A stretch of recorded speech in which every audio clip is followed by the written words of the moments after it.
أعوذ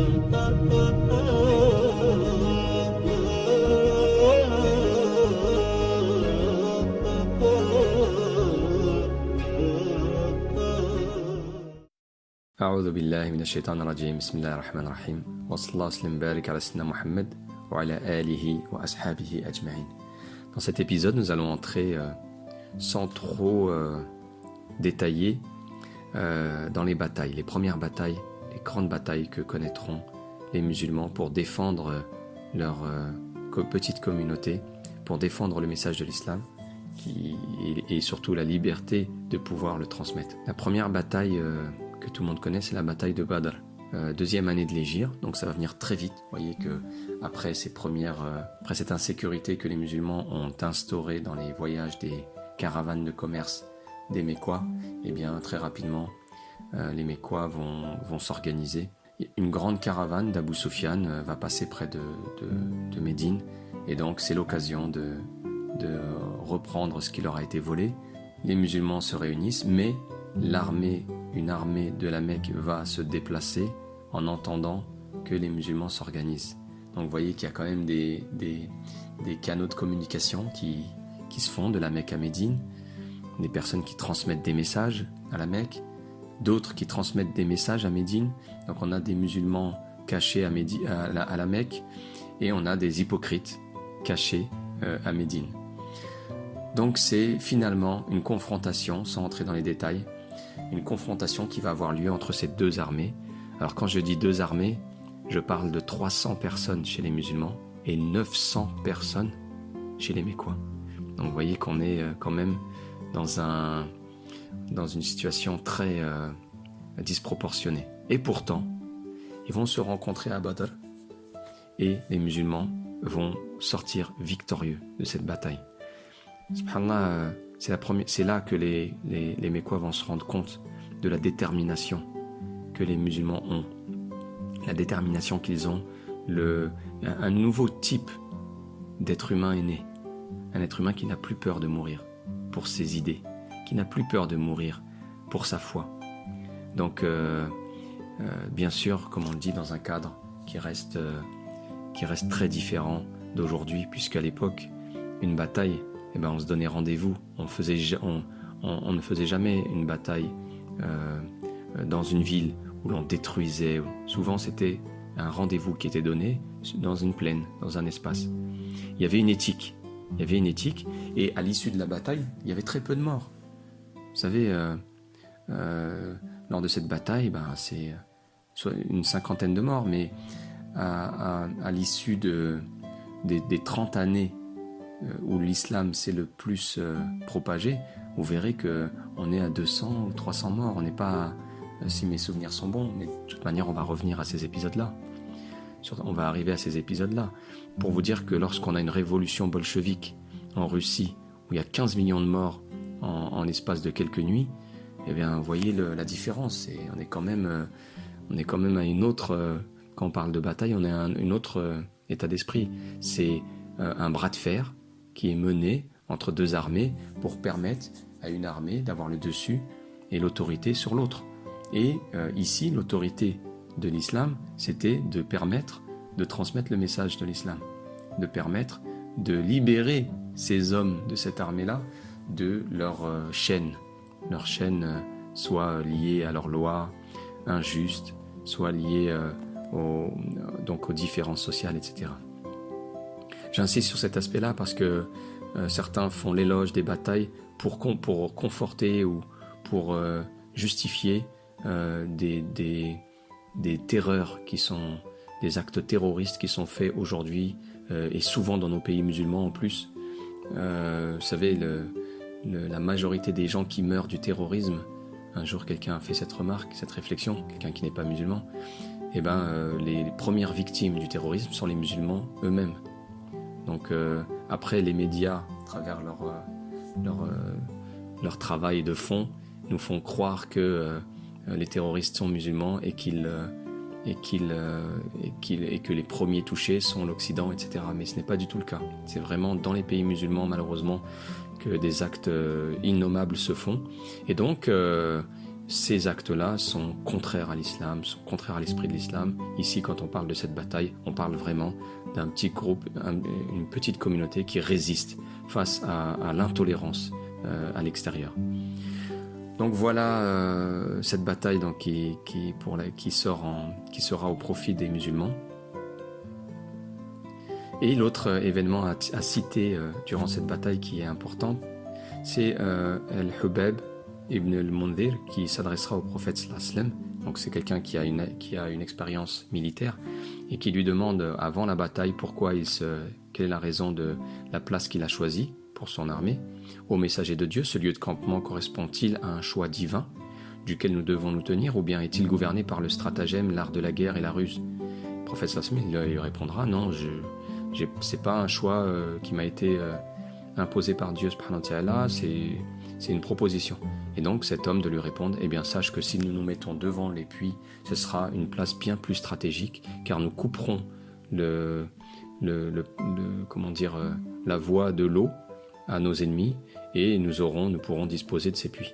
Et là le prophète sallallahu alayhi wa sallam, il lui donnera raison. Donc vous voyez ici que le prophète sallallahu alayhi wa sallam, il avait cette part de messager, de prophétie, mais il avait aussi une part humaine que les compagnons arrivaient à distinguer et qui permettait, cette petite part humaine, si vous voulez, justement, a permis d'instaurer ce qu'on appelle la concertation, le fait que Dieu ne lui ait pas tout montré, le fait que Dieu ne lui ait pas donné toutes les décisions à prendre, c'est pour laisser une place à la concertation, un élément pilier qui va subsister, et la seule chose qui subsistera pour légitimer après le prophète sallallahu alayhi wa sallam, eh bien, les décisions prises par la communauté et qui permettent la descente de la bénédiction divine ou non si la concertation n'est pas respectée. Voilà pour les batailles. Donc bataille de Uhud, c'est une année après, quasiment jour pour jour, les Mécois veulent leur revanche. Donc là on a 1000 musulmans face à 3000 Quraysh. Et dans les 1000 musulmans, 300 hypocrites feront demi-tour pour saper le moral de cette troupe-là. Donc vous voyez que les difficultés sont à la fois à l'extérieur et à l'intérieur. Donc durant cette bataille, on parle de 1000 personnes, seulement 70 martyrs. Mais quels martyrs parmi les musulmans? Et le prophète sallallahu alayhi wa sallam sera blessé. Donc on perdra durant cette bataille Hamza, ce qui sera une perte douloureuse pour le prophète sallallahu alayhi wa sallam. Et les musulmans, après cette bataille, verront ce verset descendre sur eux, qui confortera l'importance de la concertation dont on a parlé juste avant, parce que c'est le fruit d'une concertation d'avoir désiré combattre lors de Uhud, alors que le prophète sallallahu alayhi wa sallam n'était pas décidé, n'était pas sûr que ce soit une bonne solution. C'est par quelque miséricorde de la part de Dieu que tu as été si doux envers eux. Mais si tu étais rude, au cœur dur, ils se seraient enfuis de ton entourage. Pardonne-leur donc, et implore pour eux le pardon, et consulte-les à propos des affaires. Puis, une fois que tu t'es décidé, confie-toi donc à Dieu. Dieu aime en vérité ceux qui lui font confiance. Ici, Dieu vient réaffirmer l'importance de la consultation, de la concertation, ash-shura, bainahum, malgré que ça a donné une perte, malgré que ça a donné une défaite.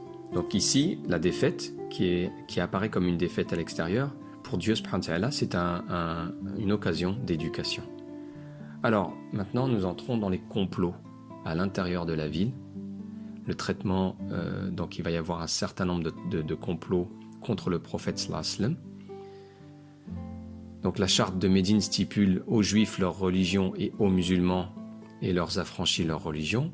Celui qui se rend injuste à l'égard de lui-même ne fera que se détruire et détruire sa famille. Donc ici, vous voyez que les choses ont été clairement exprimées. Et pourtant, suite à des agressions, des humiliations, des trahisons, les tribus juives seront chassées de Médine, à commencer par les Banu Qaynuqa. Donc ce sont des tribus qui vont tenter des assassinats contre le prophète sallallahu alayhi wa sallam, Donc c'est vraiment après de nombreuses transgressions que certaines tribus vont être chassées. Et donc les tentatives d'assassinat dont je parlais, alors que le prophète sallallahu alayhi wa sallam, pour en citer une, rendit visite au Banu Nadir, en compagnie d'Abu Bakr Siddiq, Omar et Ali, ils tentèrent de les assassiner en faisant rouler une pierre du toit, se situant près de l'emplacement sur lequel ils se trouvaient assis. Suite à leurs nombreuses autres tentatives d'assassinat, le pacte de Médine fut rompu. Le prophète sallallahu alayhi wa sallam leur donna 10 jours pour quitter la ville avec leurs biens. Donc vous voyez que malgré des choses extrêmement graves, jusqu'au bout, le prophète sallallahu alayhi wa sallam tentera de ménager malgré tout ces juifs. Et donc, suite à ça, une dernière bataille dont on ne peut pas ne pas parler, eh bien, la bataille du fossé. Là, ces juifs-là vont payer des Arabes, vont fomenter une coalition, donc avec de nombreuses tribus autour de Médine. Donc ils vont les encourager à venir attaquer Médine. Donc les exilés juifs, ce sont eux qui seront à l'origine de ça. Et donc c'est 10 000 hommes qui marchèrent sur Médine, avec notamment les gens de la Mecque. Donc là, vous savez, Médine, vous ne le voyez pas, mais j'ai la carte sous les yeux. Elle est entourée de deux chaînes montagneuses, on pourrait dire, ou deux élévations. On pourrait dire à sa gauche et à sa droite, derrière elle aussi. Et donc, elle est naturellement protégée tout autour, sauf une partie qui n'est pas protégée et par laquelle on entre. Et donc, c'est Salman el-Farisi. Donc, il y a une longue discussion pour savoir s'il faut aller les confronter ou plutôt se protéger à l'intérieur de Médine. Et c'est Salman el-Farisi qui proposera, donc lui qui vient de Perse, et proposera une idée qu'il avait l'habitude de voir dans les batailles de son empire, de creuser ce qu'on appelle Khandaq, un fossé. C'est pour ça qu'on l'appelle la bataille du fossé. Donc dans cette partie-là, un fossé va être creusé. Et lorsqu'ils vont... et donc ça va décourager les coalisés.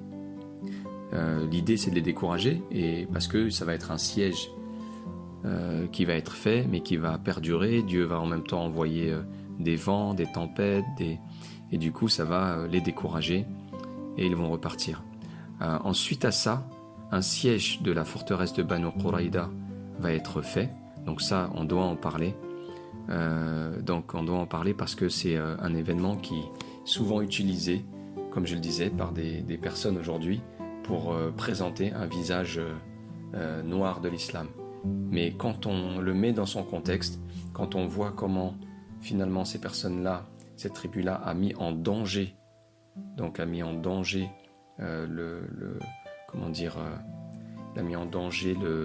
la communauté, parce qu'il était question pour cette tribu de l'intérieur de combattre les musulmans en même temps que ceux de l'extérieur. Donc ils s'étaient mis d'accord là-dessus. Eh bien, une fois que le prophète sallallahu alayhi wa sallam a déjoué ces stratagèmes de manière judicieuse, eh bien, il s'agissait de les châtier. Donc Ali ibn Abi Talib a forcé leurs portes, alors qu'ils ont refusé de leur ouvrir pour négocier. Il a forcé leurs portes. Certains périrent et d'autres embrassèrent l'islam à ce moment-là. Donc la bataille du fossé est aussi le moment où le prophète sallallahu alayhi wa sallam a eu de nombreuses informations, de nombreuses nouvelles, à savoir de nombreuses prophéties, à savoir je vais vous lire, je pensais le mieux ce hadith. El-Barra ibn Azib, que Dieu l'agrée, raconte: pendant que nous creusions le fossé, un rocher nous donna beaucoup de mal. Aucune pioche ni massue ne l'entamait. Nous nous en sommes remis nous en sommes plaints au prophète sallallahu alayhi wa sallam, qui prit la pioche de Salman el-Farisi et dit: au nom de Dieu. Il frappa un premier coup qui arracha le tiers du rocher, et une vive lumière en sortit. Le prophète sallallahu alayhi wa sallam s'exclama: Allahu Akbar, Dieu est grand. J'ai reçu les clés de la Mésopotamie. Par Dieu, je viens de voir ces palais rouges à l'instant et de cet endroit. Puis il frappa un deuxième coup qui en arracha un autre tiers, et une vive lumière apparut dans la direction de la Perse. Le prophète sallallahu alayhi wa sallam dit: Dieu est grand, j'ai reçu les clés de la Perse. Par Dieu, je vois le palais blanc d'El-Madaïn, capitale de la Perse, de cet endroit même. Jibril m'a dit que ma nation en sera victorieuse, alors soyez heureux de cette bonne nouvelle. Puis le prophète sallallahu alayhi wa sallam frappa un troisième coup et dit « Au nom de Dieu », le reste du rocher se brisa et une lumière vive jaillit du côté du Yémen comme une torche au cœur de la nuit noire. Le prophète sallallahu alayhi wa sallam s'exclama « Allahu Akbar, Dieu est grand, j'ai reçu les clés du Yémen, par Dieu, je vois d'ici les portes de Sanka. » Donc vous voyez ici comment le prophète sallallahu alayhi wa sallam, dans un moment des plus difficiles, un des jours les plus noirs, comment eh bien, Dieu lui annonce dans ce moment-là de grandes nouvelles. Pareil, on peut faire le rapprochement avec notre vie au quotidien. C'est parfois dans les moments les plus difficiles que nous voyons tout en noir, qu'il faut s'en remettre à Dieu et que de grands cadeaux, de grandes lumières peuvent descendre à ce moment-là. Donc ne nous en privons pas. Je terminerai avec un épisode qui terminera cette séquence. Un épisode, un enseignement, une histoire, c'est l'histoire de la calomnie. Donc en 628, notre mère Aïcha radhiyallahu anha accompagne le prophète sallallahu alayhi wa sallam lors d'une expédition. Elle est portée sur, vous savez, ces cabines que des porteurs prennent, dans laquelle elle se réfugie. Et lors d'une pause, elle descend pour aller faire des besoins et elle perd son bracelet. En revenant, elle s'en rend compte, donc elle repart. Et à ce moment-là, l'armée s'en va. À ce moment-là, l'armée s'en va et ne se rendent pas compte, elle est encore jeune, encore légère, ils ne se rendent pas compte de son absence dans cette cabine-là. Ils pensent qu'elle est revenue, ils croient qu'elle est revenue. Et donc elle se retrouve finalement toute seule, après avoir retrouvé son bracelet, s'assied sur un rocher, et elle pleure et puis elle s'endort.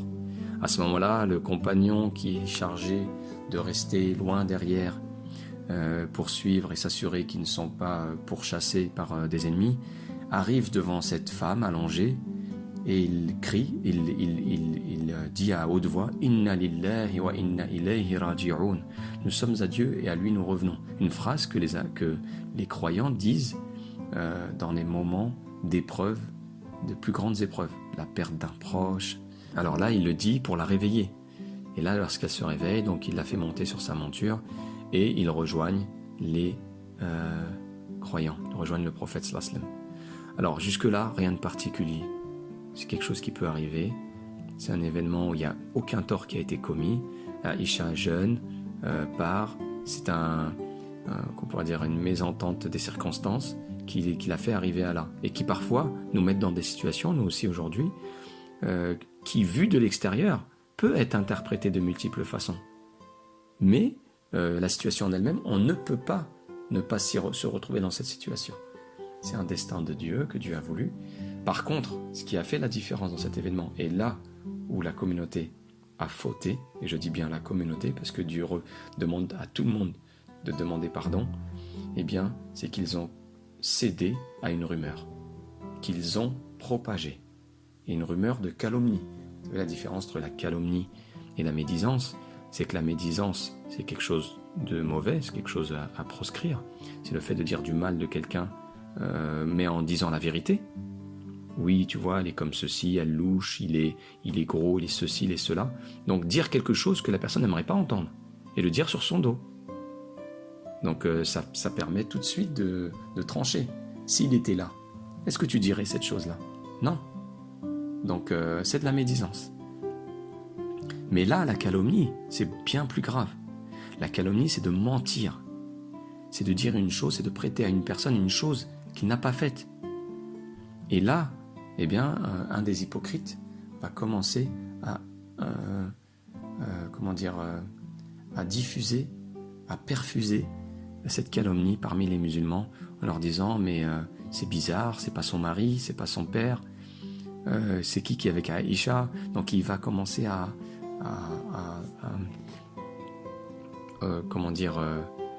diffuser son venin en laissant croire que eh bien, elle a eu une relation sexuelle avec ce compagnon, qu'elle a trompé son mari.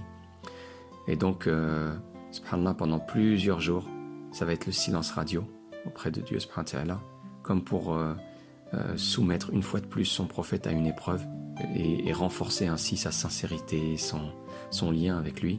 C'est 1 mois plus tard que le verset descendra. Pourquoi ? lorsque vous l'avez entendu, cette calomnie, les croyants et les croyantes n'ont-ils pas en eux-mêmes conjecturé favorablement ce qu'on appelle husnul dhann, avoir un bon a priori. Vous voyez une personne que vous connaissez entrer dans un bar et en ressortir, vous ne savez pas la raison pour laquelle il est rentré dans le bar. Il faut conjecturer positivement. Il ne faut pas lui prêter tout de suite des conclusions négatives. Et n'ont-ils pas dit, pour revenir au Coran, c'est une calomnie évidente. Donc ici, Dieu subhanahu wa ta'ala innocente notre mère Aïcha radhiyallahu anha et fait un rappel à l'ordre, puisque vous savez, la calomnie, c'est tellement agréable de la propager, c'est tellement facile, ça fait un sujet de discussion. Et vous savez, sans nous en rendre compte, en un clic, on les propage, ces calomnies. Soyons vigilants, parce qu'on est dans les réseaux sociaux, Facebook, WhatsApp et compagnie. Eh bien, attention à ne pas diffuser, même si c'est des personnes auxquelles on n'accorde pas, qui ne sont pas musulmanes, ou qu'on n'accorde pas d'importance, des stars, Je suis désolé, on n'a pas le droit de diffuser la calomnie, quelle qu'elle soit, et qui qu'elle accuse. Vous savez, c'est pas parce que une star que les gens envient, etc.,